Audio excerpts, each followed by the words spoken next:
Am I the a-hole stories? Am I the a-hole for getting mad at my wife for her jokes about me not helping around the house or with our baby? My wife and I both work, only difference is, she actually goes into the office and I'm still working from home. We have a 10-month-old daughter and I've been basically a stay-at-home dad on top of working my regular day job. It was stressful as hell when my wife finished up her maternity leave, but luckily my work is pretty flexible so I'm not usually super busy. Most of the day, I'm replying to emails on my phone with my daughter in her carrier or taking conference calls while she's napping. I also do the cleaning around the house because I'm a total neat freak, and order or cook dinner too if I have the time. Then in the evenings, my wife takes over so I have some leisure time. On Sunday, we went to have lunch at her sister's house. First time we've all seen each other in a while. They ask us how life's going with the new baby, and my wife starts jokes about the house being a mess when she gets home and her having to clean it up, because I've been too busy playing with our daughter all day to do it myself. When her sister's husband asked how I manage, I admitted it does get overwhelming sometimes, and my wife once again chimed in saying I call her constantly throughout the day over little things.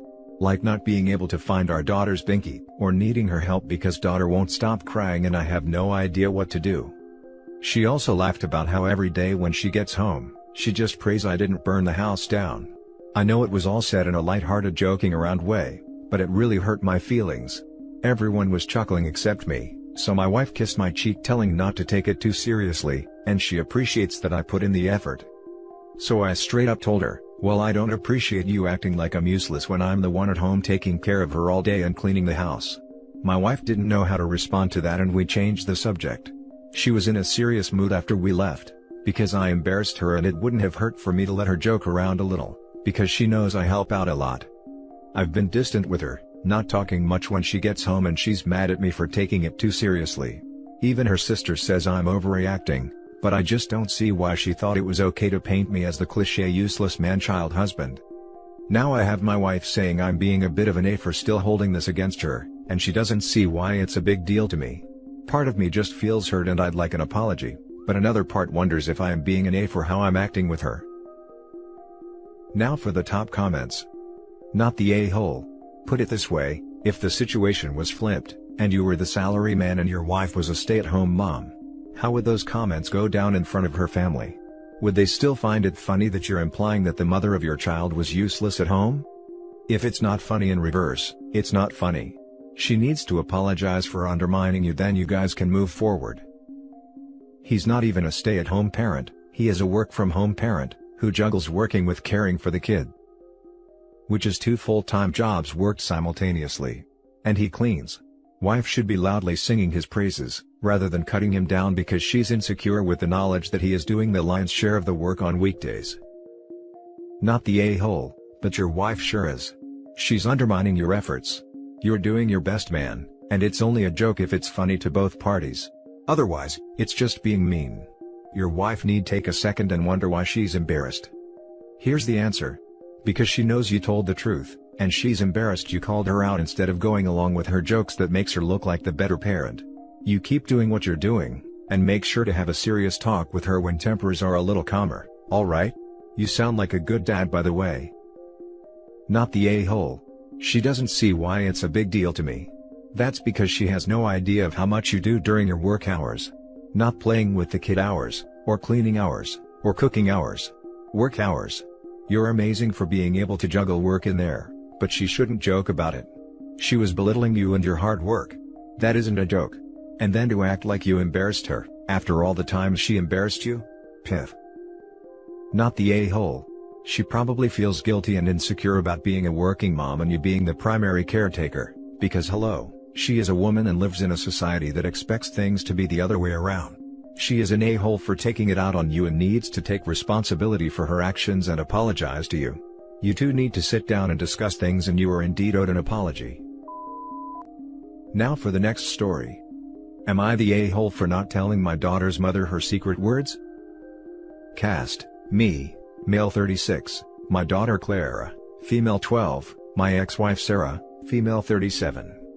Few backstory details. Sarah and I got married when Clara was born, and separated when she was 6 years old. Clara spends her time 50-50 between us with 2-week splits. We both live in the same city so her friends and schooling are consistent, and not constantly switching back and forth. The event in question. This all started when I read The Hobbit by J.R.R. Tolkien to Clara 2 years ago. We talked about how he was a linguist and had actually created several languages from scratch for the story. This captured my daughter's imagination. She has been obsessed with linguistics ever since, and I have been happy to provide as many texts and information as I can. Almost all of it is for higher level students. But I do my best to help her understand it. I am definitely not a linguist and she definitely knows more than me at this point. For about a year she has been creating her own language which she calls Nista. I think that's the spelling. It is only verbal. This language isn't just English with different sounds for the different words. It is actually a new language. She has created different conjugations, syntax, and grammar. Just one example is a bunch of different suffixes to indicate emotion that can be attached to any word. Clara and I speak Nista together for probably about 60% of our conversations. It is the highlight of my entire life. I cannot believe how creative my daughter is. Sarah remarried 5 years ago, and I haven't been in a relationship since we divorced. Clara prefers her time at mine, something I definitely don't encourage. I want her to be happy at both, but she has never been comfortable around her stepdad and stepbrother. I think he is around the same age as her, but I'm not positive. I knew that Clara had never taught Sarah any Nista, which I was selfishly kinda happy about. I loved having this language that only me, my daughter, and her friends shared. However, when Sarah dropped Clara off this week, she informed me that she hadn't spoken anything but that gobbledygook for the entire 2 weeks she was with her. Sarah then demanded that I teach her the secret words. I refused and explained that if Sarah wanted her to know any Nista, I stressed its name because Sarah kept disparaging it, she would have taught her it. I then closed the door in her face. Sarah texted me saying there could be an emergency and she would need to know. I said that she still knows English if there is an emergency. I have talked to her teachers at school. Her English teacher said that Clara has shown her the language, but only briefly. In all of her classes, including English, she speaks English. Thinking it over, I don't know if I did the right thing or not. This is a massive part of our daughter's life, and one that she isn't letting her mother into. She has told me that she wants to go to college for linguistics, so this isn't anything temporary. So Reddit, am I the a-hole? No a-holes here. Here's the thing. It's not really hard to guess why Clara prefers your house. Kids don't generally like it when their parents move on after a divorce. A lot of times it feels like a betrayal to them. Sarah has done this, and Clara isn't happy with it. She doesn't want another parent and sibling, she wants her parents. You haven't dated, so in her eyes at least, you're the only parent is completely devoted to her. I know it bothers you that Sarah seems so unsupportive of Clara's language, but to you it's a purely happy thing, an example of your child's brilliance and creativity. For Sarah, it's a constant reminder that Clara prefers you and that she is being excluded from a big part of her child's life. That's not your fault. But I'm sure you can see why that makes her a bit resentful of the language, especially after 2 weeks Clara using it intentionally to alienate her. All that being said, I don't think you should teach Sarah the language. To Clara, it will be a massive betrayal, and it won't solve the problem of why she's doing this. Do the best you can to encourage a positive relationship with her mom and stepfamily, communicate as much as possible with Sarah about how Clara is doing and what's going on in her life, and get Clara into some counseling if you can to help her deal with her feelings. I think the solution here is to help get Clara to the point where she's not wanting to alienate herself from her mom and stepfamily anymore. If you just take away her means, she will simply find a new way to do it and be that much angrier at all of you. This is an extremely insightful comment, thank you. Not the a-hole. You sound like a great dad and she sounds like an awesome kid. As long as she is doing well in school and socially, I wouldn't worry.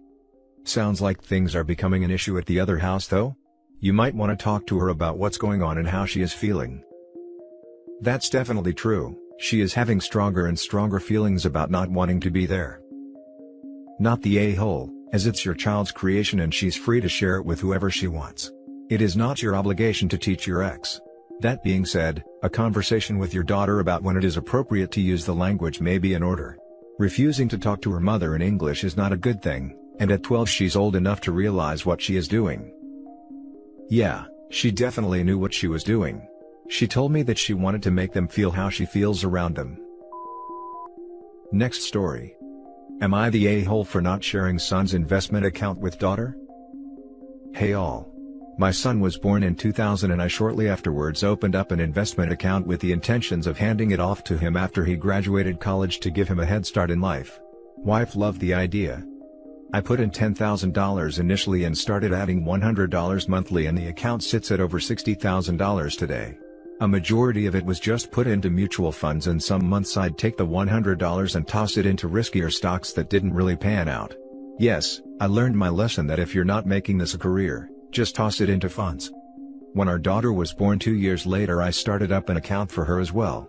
About a year in, wife and I got drunk with friends and the topic of investing came up. Wife said something silly along the lines of anybody can invest, and it became a lengthy discussion at the beach with all our friends chiming in. In the end, wanted to take over daughter's investment account and manage it to show me how easy investing was. We discussed it at length over the following weeks and she dug her heels in, so I relented and gave her control.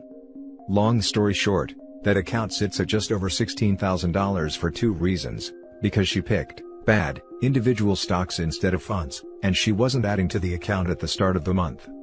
Well, we had a blowout fight about a week ago after I mentioned to our son that he was going to inherit a bunch of money once he graduates this spring. Naturally, our daughter wanted to know if and how much she was going to receive. I mentioned that of course I'd done the same for her, but she'd have to ask mom, as I wasn't about to be the one to set that ticking time bomb off. After wife showed the numbers, the meltdown happened, and then she told our daughter we'd just combine the accounts and split them equally. At this point, I flipped a lid and explained we'd definitely not do that because in her everybody can invest BS, she'd insulted how difficult investing was and needed to deal with the ramifications of poor choices in investing.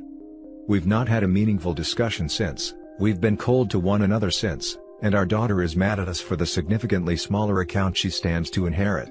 Am I the a-hole? Edit. My wife had full control of the accounts. I would ask her how it's going, and she was telling me the account was doing well. I trusted her, so I did not ask to log into the account to see for myself. My son's account had $14,700 in it at the time of the challenge. My daughter's account had roughly $11,000 in it. I'm halfway tempted just to give them each $15,000, and take the rest and buy myself a new truck, seeing as how I've become the bad guy. There, they get the same amount and I reward myself for successful investing. Probably the only happy person in this equation then, but I'm mind blown at all the attacks. Since most of you say I should just split the 2 accounts in half, I've decided on a fair solution. I will split the money with both kids, but I will give them all the statements from both accounts, and show them that the $37,000 each they're getting could have been about $60,000 each if not for their mother's poor investment choices. It's their money, they have a right to know what happened to it. Now for the top comments. Everyone sucks here. What is wrong with you? You want to teach your wife a lesson by making your daughter, a completely innocent party, pay the price? How in the world is that fair? And what kind of lesson are you teaching your daughter? That she'll be straddled with $45,000 of extra debt because mom and dad made a drunken bet and are horrible at talking about finances with each other? This isn't something that happened overnight, these are decades-long investment decisions. After the first couple years of your silly experiment, you could have sat wife down, looked at the numbers together, and had her admit that investing isn't so easy, if that was the whole point of this. Why did you let it go on for so long? Because your pride is more important to you than your daughter's future? You and wife screwed it up, the 2 of you need to fix it. You can commingle the funds. You can make wife take out a loan to replenish the difference, and she can pay that loan back slowly by herself. Figure something out. But it is not fair to make daughter pay the price of your stupid mistake. Edit. I'm tempted to change my vote to you're the a-hole after reading OP's edits. Apparently his pride simply will not allow him to grasp why he would possibly be at fault, and still trying to dump 100% of the blame on his wife. OP, in case it wasn't clear, your wife is an a-hole for her horrible investment choices and not contributing to the fund. But you're a bigger a-hole for letting this bet go on for 17 years, never bothering to check daughter's account, and trying to justify it by saying you trusted your wife when she said she's doing fine. Clearly you did not trust your wife when she first said that investing is easy. You could have stepped in to avoid this mess, but you placed your pride and need to be right over the happiness of your entire family. That's why you're an a-hole. And you're now a bigger a-hole for failing to recognize why you're an a-hole despite the hundreds of comments explaining this plain truth to you. Everyone sucks here. So, just to be clear on this, you're going to punish your daughter for your wife being bad at investing and to prove a point that you're better at it? Your wife screwed up, everyone knows it, which is why she is also an a-hole. But let's be clear. This isn't your son's money. It's not like he gave it to you to invest on his behalf. It's all your money. What you do with it is up to you, but you are going to cause a huge split in the family if you don't find some way to share that money between both your children. You're the a-hole. You should have pulled the plug on bad investing years ago. It's absolutely unfair to have $60,000 compared to $16,000. You're not proving a point, you're hurting your child. Edit to add, the fact that you let this go on for 17 years is absolutely insane. And your third edit is exactly why this is you're the a-hole. You still suck more than your wife, and you're still putting yourself above your kids. The last story is titled, Am I the a-hole for telling my parents they can speak about what made me happier? My parents are divorced. They divorced when I, 15 female, was 6. Both of them are married again to other people, and I have 2 huge blended families on either side.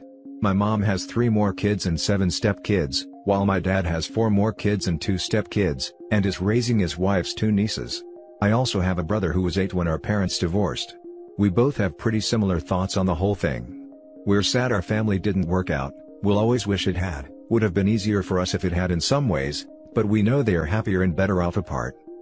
Back before lockdown, when schools were still open, we had to do this personal essay.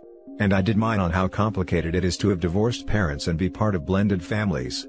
I spoke about how I wished it was different, how I knew it was better overall, and just in general how it can be hard to have that change in your life and how going between houses and stuff is not fun or easy. Anyway, my parents didn't like it, and well, they decided to talk to me about how I was happier since the divorce and why would I write that way when I know it's true. I told them it was far more complicated than it was for them. They said but now I have 4 parents instead of 2. And I told them it's a lot more complicated than that. It's been a thing ever since. They keep trying to tell me how I feel and how the blended families make me happier because I have more people to love. They believe my relationship with my step-parents is the same, on the same level as with them, and that I feel the same about the step and half siblings as I do my brother. So I sat both of them down recently and told them they cannot speak for my feelings. That I'm allowed to have complicated feelings on the whole thing. I'm allowed to miss my original family unit, when things were simple and I didn't have to move between 2 houses and 2 families. I told them they're my parents but they're not the people who dictate my emotions, and they would push me away if they kept that crap up. They're pissed for how I handled the conversation, saying I was threatening them with estrangement, and basically dismissing the fact they are my parents and get to make decisions that they know is right for me. I told them it was very different. That I didn't say they shouldn't have divorced, but they cannot say how I feel about it. Things are weird now and I'm wondering if I did go too far. Am I the a-hole? Not the a-hole. You handled it well with maturity. Thank you for saying that. You are entitled to your feelings. They belong to you and no one else, and your parents cannot dictate how you feel. That's basically what you told them because it's true. They need to accept that and move on. My husband did a similar thing when we got married. Anytime I talked about my feelings he told me don't say that. One day I got fed up and told him I am entitled to feel my feelings, and by him telling me not to say whatever, is him invalidating my very real feelings.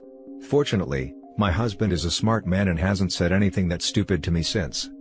You keep pointing out that your feelings are, 1, valid, and 2, yours, and let your parents stew in their own opinions. You are 110% not the a-hole here.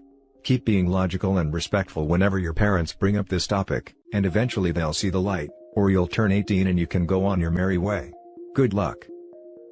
Not the a-hole. Kinda sounds like your parents are feeling guilty about how their divorce impacted you, but instead of dealing with their own emotions they decided to change yours. Which they can actually do. They feel attacked by what you said instead of seeing it as a simple statement of facts. Your parents are showing why they couldn't make their marriage work. You're really mature and have an amazing grasp of the reality of casual divorce. And you're not an a-hole. Casual divorce. I agree with not the a-hole, but I don't think the parents are a-holes for divorcing. I don't think it's fair to criticize them for that, especially with not much to go on beyond them being a-holes to OP, and OP thinking they are happier and better off apart. I'm not sure if you think they divorced too casually or I'm reading more into your phrasing than was intended. They said, but now I have 4 parents instead of 2. I don't know, 20 kids between 4 parents, versus 2 kids between 2 parents, seems like you have less numerically. Yep. Less quality time, less space and less room to breathe honestly. And that's it for this video guys. If you have thoughts to share, leave a comment below. Don't forget to hit like and subscribe if you like this content. I'll catch you in the next one. Good day everyone.